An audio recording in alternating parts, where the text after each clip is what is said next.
Ada pepatah mengatakan begini, kalau tidak kena tidak sayang, betul? Saya disayang kuat dari tempat ini. Saya aslinya itu Jombang, saudara. Tapi saya 26 tahun di Jakarta. Tapi katroknya masih ketok ya, saudara ya.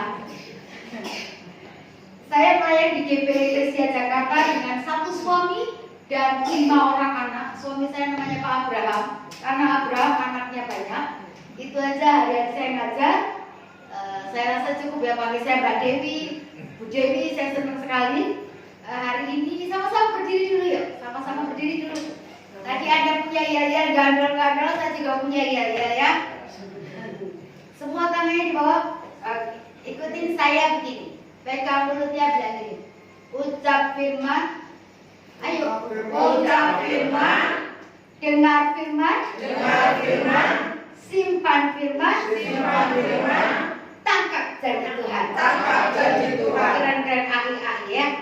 3, 2, 1. Ucap firman, dengar firman, simpan firman, tangkap janji Tuhan. Peraturan yang kedua begini. Jangan terpengaruh sama tangan saya, tapi dengarkan instruksi mulut saya. Kenapa masalah sering terjadi dalam hidup kita? Karena fokus kita omongan orang, betul? Karena fokus kita keadaan sekitar, betul? Oh, COVID, dia kena gereja pada COVID, kita makan gereja, betul gak sih? Tapi kalau fokus kita surga, fokus kita Tuhan, masalah itu kecil. Yang setuju katakan amin. Yang salah siap menggantikan saya khotbah. Yang setuju katakan amin. 3, 2, 1. Ucap firman, dengar firman, dengar firman. Dengar telinga ya. Oke, dengar-dengaran, ada pengampunan, aman. 3, 2, 1. Ucap firman, dengar firman. Pengampunan yang kedua. Tapi ketika hati-hati yang belakang ya. 3, 2, 1. Ucap firman, dengar firman, simpan.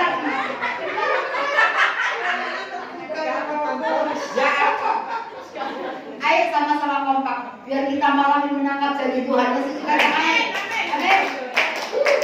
Saya semangat sekali loh. Ayo semangat luar biasa, soalnya masih suasana Imlek ya, Senin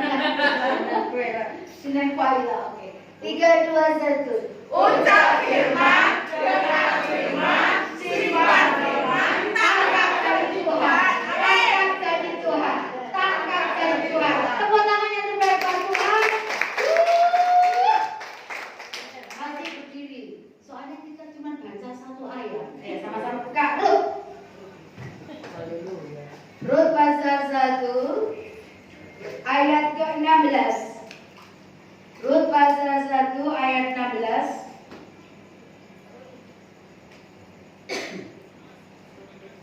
Yang sudah ketemu katakan amin. Amin. Yang masih mencari jujurlah aman.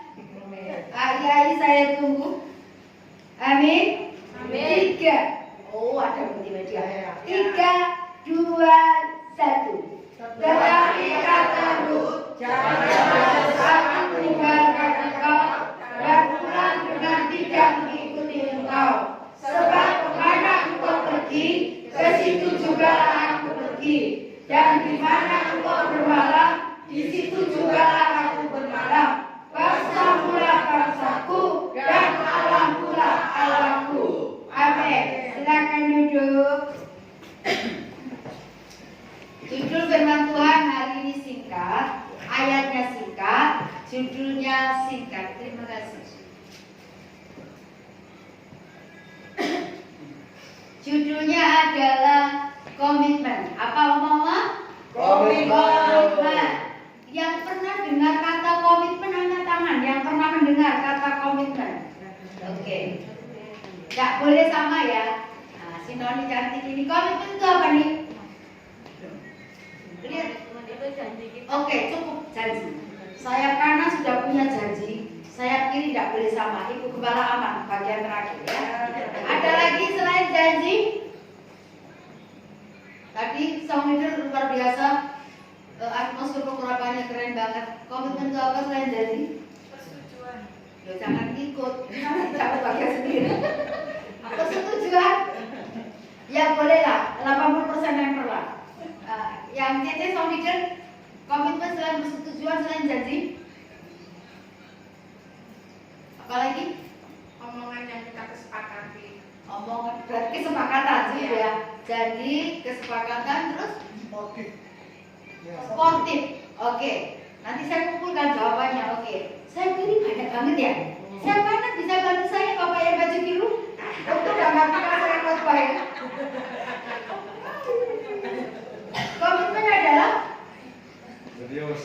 serius boleh, tidak masalah orang pokok. Oh, mau bantu saya.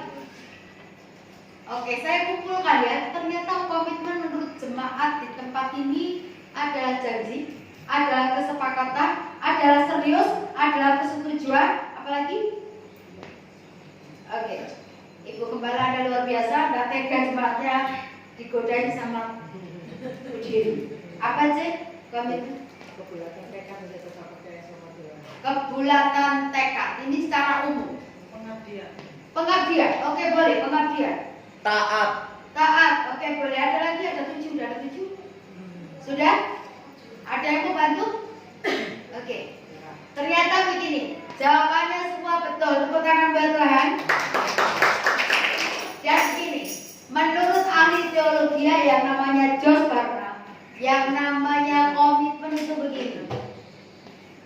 Janji atau keputusan antara dua belah pihak atau lebih, baik bentuknya lisan ataupun tulisan. Kalau dilanggar, ada akibat yang diterima. Setuju dengan Josh Barna? Bisa berbentuk tulisan, bisa berbentuk omongan. Yang kedua, siapa yang pernah berkomitmen? Angkat tangan. Yang pernah komitmen. Kalau nggak pernah komitmen, jangan angkat tangan. Ini urusannya sama Tuhan. Yang pernah komitmen angkat tangan. Komitmen apa? Sama suami. Oh, berarti komitmen pernikahan. Ada lagi yang pernah komitmen? Loh, komitmen kan banyak. Saya komitmen untuk baca Alkitab. Saya komitmen untuk doa. Ada banyak loh komitmen saudara. Komitmen apa? Melayani Tuhan. Komitmen melayani. Melayani sudah diambil, menikah sudah diambil. Komitmen apa sih? Untuk tetap menjadi laskar Kristus. Untuk tetap jadi laskar Kristus. Ada lagi yang mau komitmen apa? Yang pernah komitmen loh? Ibu Gembala itu terakhir bawa jawabannya kan? Pernah komitmen apa Ibu? Kan pernah bikin janji, pernah bikin keputusan. Untuk tetap setia. Setia sama apa? Sama melayani Tuhan. Sama udah melayani sudah. Jadi dapat 2 hari ini saya. Komitmen untuk melayani, komitmen dalam pernikahan. Ayo Ibu Kepala C. Komitmen apa? Pernah komitmen apa? Komitmen tetap setia dalam jam-jam doa. Tetap setia dalam jam-jam doa. Saudara, surga itu mengajarkan komitmen. Yang setuju katakan amin. Amin. Tapi dunia itu tidak mengajarkan komitmen. Lagunya lebih maafkan saya. Kau yang berjanji, kau yang mengingkari, kau yang mulai, kau yang mengakhiri, betul ada? Kalau kerajaan surga itu gini, setia sampai garis akhir. Dan sesuai katakan amin. Kita belajar dari seorang wanita yang namanya Ruth. Wanita ini perempuan Moab. Perempuan Moab ini suku yang jijik di mata Tuhan. Karena lahir dari persetubuhan seorang ayah dengan seorang anak. Supaya tahu latar belakangnya ya. Melahirkan 2 suku bangsa yang besar namanya Moab sama Ammon. Dan ternyata begini. Ruth menikah sama keluarga Elimelek. Akhirnya mengenal Allah Israel. Yang luar biasa begini. Ruth itu punya komitmen yang kuat. Dia bilang begini, jangan desak aku meninggalkan engkau. Di mana engkau bermalam, aku bermalam. Kemana engkau pergi, aku pergi. Betul? Bangsamu, bangsaku, Allahmu, Allahku. Kenapa Ruth bisa statement begini? Karena pengenalan akan Allah Israel membuat rohaninya bertumbuh menjadi dewasa. Yang sesuai katakan amin. Kita belajar hal penting. Bagaimana seorang Ruth memiliki hubungan yang baik dengan Tuhan dan memiliki hubungan yang baik dengan mertuanya. Yang setuju katakan amin. Jangan bilang begini loh, aku mengasihi Tuhan, tapi biar orang tuanya gegeran. Jangan bilang begini, aku mencintai Tuhan, tapi sebelumnya menantu nih, halo. Karena bukan rahasia umum. Kalau menantu perempuan seringkali bermasalah dengan menantu perempuan, betul atau benar? Tidak semua ya, amin. Kalau nggak semua, amin, betul tidak? Berarti ada oma-oma ayah di sini seperti Naomi yang sangat mengasihi menantunya. Yang sini katakan amin. Yang luar biasa begini, Ruth yang tadinya menyembah patung, menyembah ilah, ketika mengenal keluarga Elimelek, ketika mengenal Tuhan, Ruth tidak pernah tinggalkan Tuhan, sekalipun orang yang dia sayangi meninggal. Betul tidak? Setia. Pelajaran pentingnya begini, Ruth itu menikah kembali setelah suaminya meninggal. Ya suci katakan amin. Dalam kekristenan itu Matius 19 ayat 9 dipisahkan oleh maut, bukan karena tidak cocok. Yang suci katakan yes. Bukan karena perceraian. Yang suci katakan amin. Saya ini masa corona sedih loh. Kenapa? Bagaimana saya itu melihat angka perceraian itu meningkat. Betul? Orang tidak komitmen lagi loh. Suaminya kena PHK, ditinggal. Halo. Ada masalah dalam keluarga, cerai. Tapi lu berikan kita contoh. Setia sampai maut memisahkan. Mana yang dulunya pasangan suami istri mana? Ada yang dulunya bersama suami istri? Enggak ada, bisa-bisa ya? Bilang kalau dekat sampai mau memisahkan. Amin. Masih gegeran, masih tidak cocok. Hukumnya cuma satu, sampai maut memisahkan. Amin. Kita akan belajar komitmen apa yang harusnya ada dalam hidup kita sebagai orang percaya. Yang pertama, komitmen untuk mengalami yang namanya pertumbuhan rohani. Yang susu katakan amin. Masih ingat gak ada iklan begini? Tumbuh itu ke atas, bukan ke samping seperti perut saya. Halo, kekristenan itu rohaninya harus bertumbuh. Kalau rohaninya nggak bertumbuh, gampang tersinggung, gampang kecewa, gampang potong. Betul atau tidak? Ada masalah dikit, terus gak bejo-bejoan, terus gak Tuhan-Tuhanan. Kenapa? Rohaninya tidak bertumbuh. Kalau Ruth itu saya pastikan rohaninya bertumbuh. Kenapa? Dia ikut mertua yang bukannya kaya-raya. Ini mertua yang susah loh. Kalau Ruth mau enaknya, dia bisa balik ke Moab, ke keluarganya, betul tidak?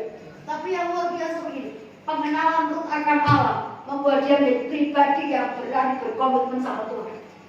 Rohaninya bertumbuh.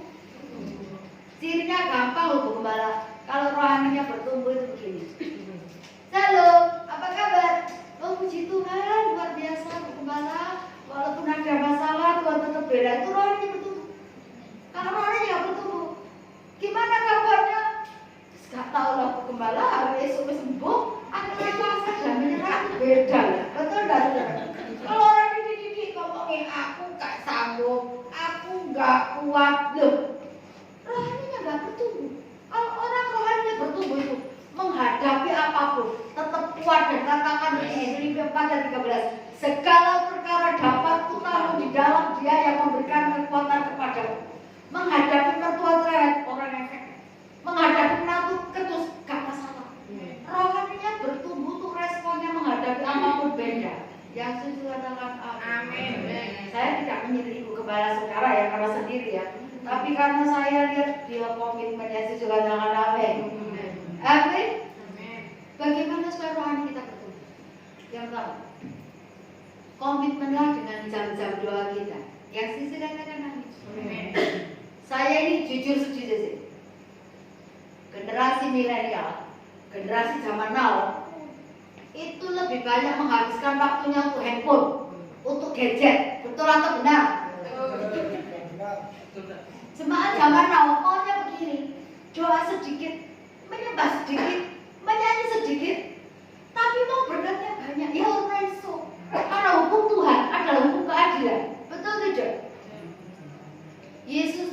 yang komitmen dalam jam-jam doanya. Markus 1:35 catat ini. Pagi-pagi benar, ketika hari masih gelap, Yesus pergi mengasingkan diri dan berdoa. Anak muda zaman now, buka mata, buka handphone, pasang status. Betul atau benar? Lebih mengutamakan handphonenya daripada mengutamakan Tuhannya. Betul enggak? Main Facebook, WA, bisa 4 jam. Tapi penyebar dalam hadirat Tuhan gak sampai 15 menit. Atmosfer ngantuk datang. Pinggangnya capek lah, putar ke kiri, putar ke kanan. Kenapa? Orang yang gak biasa dalam hadirat Tuhan, doa itu sebuah siksaan. Betul atau benar? Tapi orang yang biasa dalam hadirat Tuhan, doa adalah kesukaannya. Sisi katakan amin. Amin. Saya itu suka tokoh yang namanya Daniel. Daniel itu komitmen loh saudara dalam doanya. Daniel 6 ayat 11 bagian C katakan begini. Daniel itu selalu naik ke loteng di tingkat atas. Dia memuji Tuhan, menyembah Tuhan seperti yang biasa dilakukannya. Halo? Ternyata doa itu jadikan sebuah kebiasaan. Nek gak doa ndak enak. Kalau anak-anak zaman sekarang nek gak pegang HP gak enak ke gereja, saudara. Alkitab ketinggalan orang pokok. HP handphone ketinggalan balik lagi. Betul tidak? Betul. Komitmenlah dengan jam-jam doa kita. Karena begini, ketika kita komitmen dalam jam-jam doa kita, yang pertama yang kita rasakan, rohani kita akan bertumbuh. Terus yang kedua, dengan doa itu mengubah yang tidak mungkin menjadi yang ada di alam roh menjadi alam nyata. Saya suka statementnya Bill Graham katakan ini. Kita tidak bisa buat sesuatu yang hebat tanpa doa yang kuat. Ayo, amin. Konsisten ya dengan jam-jam doa. Amin. Terus yang kedua untuk rohani bertumbuh, konsistenlah di dalam membaca firman Tuhan. Saya itu kenal seorang AI, umurnya udah 86 tahun. Saya kan di Sidoarjo, saya tidur di rumah anaknya, ranjangnya 2. Saya selalu saksikan begini. Dia berlutut, dia baca Alkitab itu berapa AI? 3 pasal, 5 pasal. Pendeta Dewi, keren banget tuh. 86 tahun. Dia konsisten setiap malam. Dia baca Alkitab.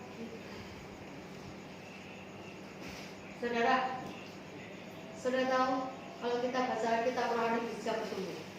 Karena 2 Timotius 3 ayat 16 atau begini. Segala tulisan yang diilhamkan oleh Allah berguna untuk mengajar. Penjenengan yang tadinya tidak tahu, oh keselamatan dalam Kristen itu oleh iman. Ibu Gembala ngajar, iya, bukan karena puasa, bukan karena kebaikan kita, tapi oleh iman. Diselamatkan tapi untuk berbuat baik. Mengajar, menyatakan kesalahan. Saudara merasa nggak ketika Anda melakukan kesalahan, langsung di hati Anda rasanya tidak enak? Betul tidak saudara? Kalau Anda nggak ngerasa, sudah mati rasa, berarti rohani Anda tidak bertumbuh. Karena orang kalau membaca firman Tuhan, ketika melakukan kesalahan, itu langsung teguran. Betul tidak? Misalnya begini, kita punyanya TV cuma TV yang biasa. Tetangga kita punya TV yang lebih baik. Ada rasanya gitu. Langsung Roh Kudus bisa ngomong begini. Belajar bersyukur apa yang ada padamu. Betul tidak saudara? Roh Kudus selalu mengingatkan, mengajar, menyatakan kesalahan, memperbaiki kelakuan, dan mendidik orang dalam kebenaran. Jangan bilang begini, nah aku kayaknya yang ini ngono, wes kasih joget-joget, ini sombong. Karena setiap orang perlu bertobat ketika mendengarkan dan membaca firman Tuhan. Dulu ada lagu anak-anak, baca kitab suci, doa tiap hari, baca kitab suci, doa tiap hari, kalau mau tumbuh. Yang ketiga ini rahasianya, kalau mau rohani kita bertumbuh kuat dalam Tuhan, suka bersaksi. Halo, amin. Suka bersaksi dan saya tunggu sih. Soalnya begini, kesaksian kita mempermalukan iblis. Itu yang pertama. Terus kedua, kesaksian kita menguatkan iman kita secara tidak langsung. Betul atau tidak? 1 Samuel 17 ayat 34 sampai 36. Daud itu orang suka bersaksi. Dia bilang begini, pasal itu kecil. Kemarin aku mengalahkan mengalahkan apa? Halo? Habis itu mengalahkan Beru. Ada tingkatannya. Ternyata begini, Tuhan sedang melatih kita bisa menghadapi masalah yang 20%, meningkat lagi, masalah 40%, 60%, 80%. Semakin kuat karena apa? Tuhan mampukan kita untuk melewatinya. Kalau kita bersaksi begini, misalnya contoh, saya ibu kepala itu, saudara, walaupun tanpa suami, tidak ada suami, tapi Tuhan tidak pernah tinggalkan saya. Otomatis kesaksiannya menguatkan orang lain, betul tidak? Jangan berpikir begini, jangan seperti kiamat lokal. Aku nggak bisa apa-apa, cuma meneteskan air mata, halu, galau. Tapi ketika dia bersaksi, iman ini semakin bertumbuh, betul tidak? Kalau Anda belajar untuk bersaksi, ditolong Tuhan aja misalnya, gimana dagangnya? Puji Tuhan Bu Gembala, kemarin rame. Perkataan kita yang positif akan membuat surga untuk menyatakan kuasanya. Jangan kalau ditanya, gak tahu lah, bola, biar ngerti lah. Ini perkataan negatif itu justru membuat iman kita semakin tumpul. Betul. Mau rohani kita bertumbuh? Banyaklah contoh. Konsisten membaca Alkitab dan banyaklah bersaksi. Jadi saya juga begini Bu Gembala. Mulai minggu depan pasti dalam 1 minggu Anda mengalami pertolongan Tuhan toh? Saksikan di depan sehingga yang mendengarkan ikut dikuatkan. Bilang kanan kiri, ojo isi bersaksi. Halo? Jangan malu-malu kalau bersaksi. Amin. Karena gereja Tuhan itu harus memenuhi 3 panggilan. Panggil yang pertama itu yang namanya koinonia, bersekutu. Jangan terlalu asik yang namanya streaming, akhirnya malas ke gereja. Kalau pemerintah buka, kita harus hargai ikut ibadah. Yang setuju katakan amin. Perlu persekutuan. Tidak ada orang Kristen, aku gak seneng kumpul-kumpul, seneng ijen. Emangnya kalau kita mati bisa nggak jalan sendiri ke kuburan? Tidak bisa. Kita butuh orang, betul? Terus yang kedua, gereja harus memenuhi panggilannya. Diakonia, melayani. Bu Dewi, aku tua, seumur aku tak jijak loh, masa Isa melayani? Umur 60 tahun, terus konvektor loh, saudara. Anda bisa menjadi tiang doa untuk gereja ini. Bisa menjadi tiang doa buat anak, cucu, mantu, saudara, supaya mereka semua diselamatkan dan semuanya bisa melayani. Jangan pikir melayani, harus fokus seperti Bu Gembala, seperti Bu Dewi. Melayani apapun yang kita lakukan, walaupun cuma bersih gereja, nolak gereja, Anda berkati gereja ini dengan dana, dengan makanan, dengan tetap setia, itu juga melayani. Amin. Terus yang ketiga, jangan lupa gereja harus memenuhi panggilannya, marturia, untuk bersaksi. Amin. Jadi mulai minggu depan ini ya, tolong paling tidak 1 orang bersaksi. Karena kesaksian kita selain menguatkan iman kita sendiri, juga menguatkan orang yang mendengarkannya. Amin. Komitmen untuk mengalami yang namanya pertumbuhan rohani. Kalau orang rohaninya bertumbuh, pastikan ini, dia tidak akan pernah meninggalkan Tuhan. Betul tidak? Naomi tidak kembali ke kehidupan lamanya. Beberapa kali saya menyaksikan kadang-kadang dulu orang itu masuk Kristen, menikah supaya bisa menikah. Ternyata ketika suaminya meninggal, dia balik ke agama lamanya. Sering kan kasus seperti itu. Kenapa? Karena rohaninya tidak bertumbuh. Saudara tahu kenapa Israel diberkati Tuhan? Salah satunya, Israel adalah orang yang disiplin dalam mendidik rohani anak-anaknya dari sejak usia dini. Ulangan 6 ayat 7 sama catat ini. Dia sampaikan firman, sampaikan kebenaran pada waktu duduk, pada waktu berbaring, pada waktu berjalan. Yang diperkatakan itu firman. Halo? Saya sebagai ibu ketika anak-anak saya masih kecil, saya cerita di YouTube saya. Setiap malam anak saya bilang ini, Mama, cerita. Iya, cerita. Saul, lalu Mo. Terus saya cerita tentang Deborah, saya cerita tentang Esther, tentang Ruth. Dan hari ini saudara tahu, anak-anak saya bertumbuh imannya karena apa? Firman itu saya berkatakan. Jangan sampai keturunan sekarang ini gembala makan saya. Lebih hafal yang namanya Frozen Spider-Man, yang namanya Surat Cinta untuk Starla, yang namanya apa lagi lah. Betul gak? Apanya Ikatan Cinta, tapi ketika ditanya begini. Kenapa tersenyum? Kalau ditanya nih, lo ibu-ibu paling pintar kalau saksi. Ceritanya gimana? Oh, Andi itu kemarin gak jadi cerai, sekarang rujuk lagi. Yang tertawa pengalaman itu cerita sinetron Korea bisa loh. Itu selingkuh tau gak? Selingkuhannya lebih jelek. Tapi kalau ditanya, tadi kok banyak apa ya? Saya nggak tahu budaya tadi ketawa-ketawa tuh orangnya pendekar pencicilan itu. Tapi kalau kita bisa menyerap dengan benar, kita bisa cerita loh. Betul tidak?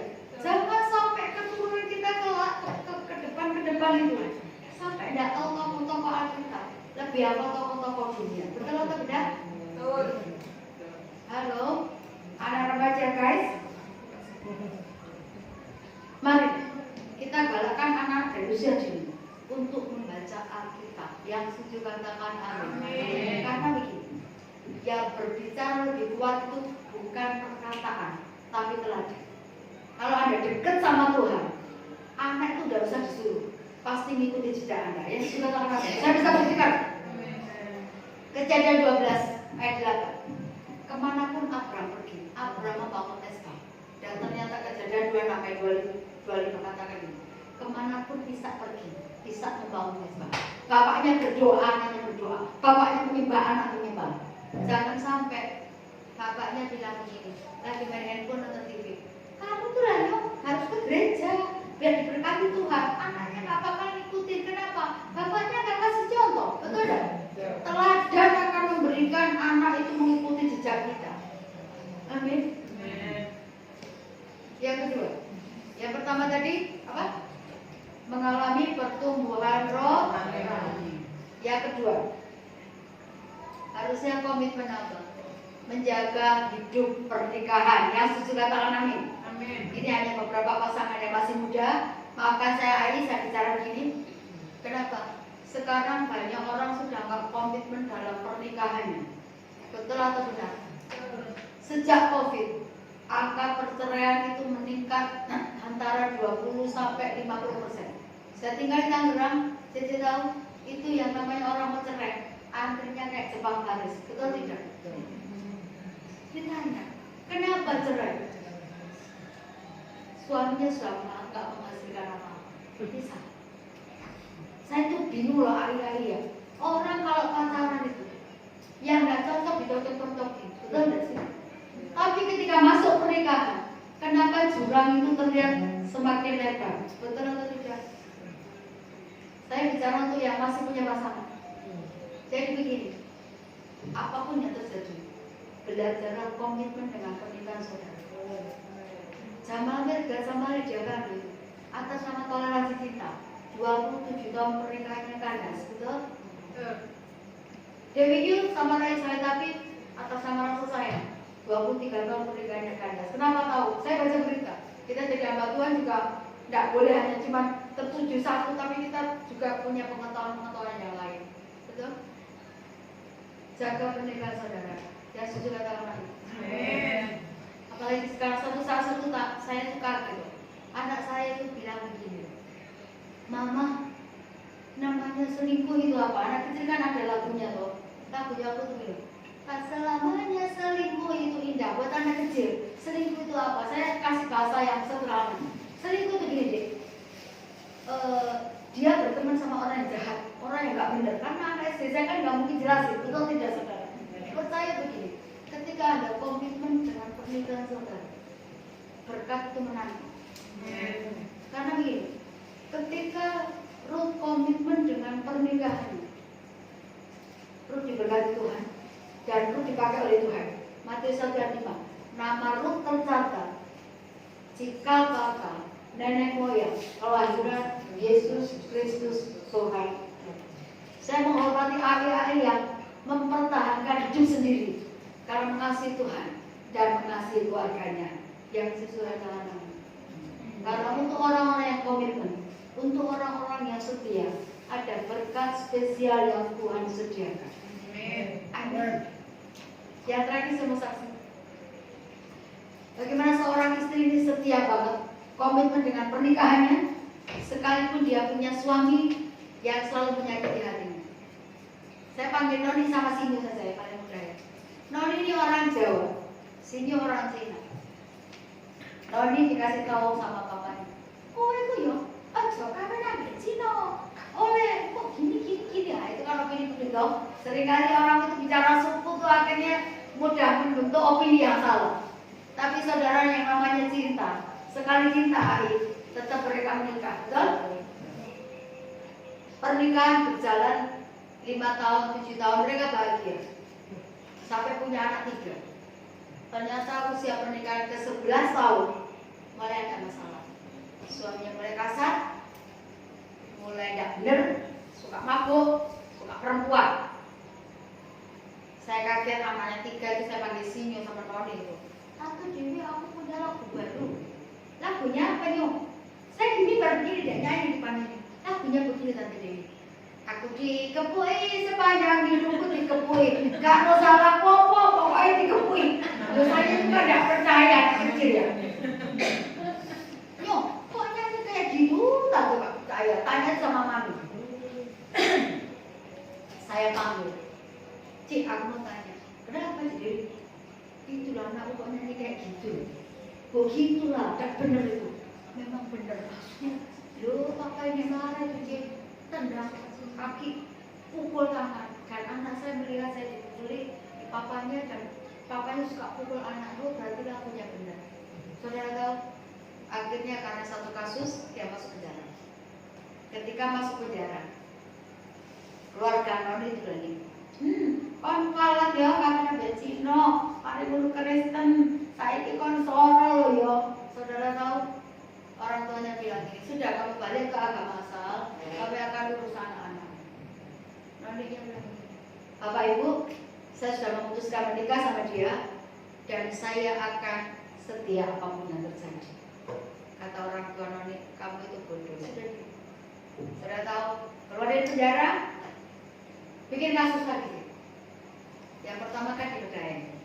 Terus yang kedua, kasus yang kedua di penjara lagi di Madura. Namanya cinta. Madura pun dibisukin, masih kan di Surabaya. Setelah itu ganti keluarga suaminya lagi, di Meme lagi.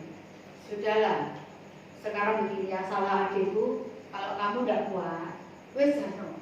Kamu pulang ke rumah orang tuamu, tapi sekolah anak-anak kebutuhan rumah tangga kami akan diurangkan. Tahu nggak jawabannya si Nani bilang ini? Cimeme, apapun yang terjadi, saya akan tetap setia sama suamiku dan aku berdoa satu saat suamiku melayani Tuhan.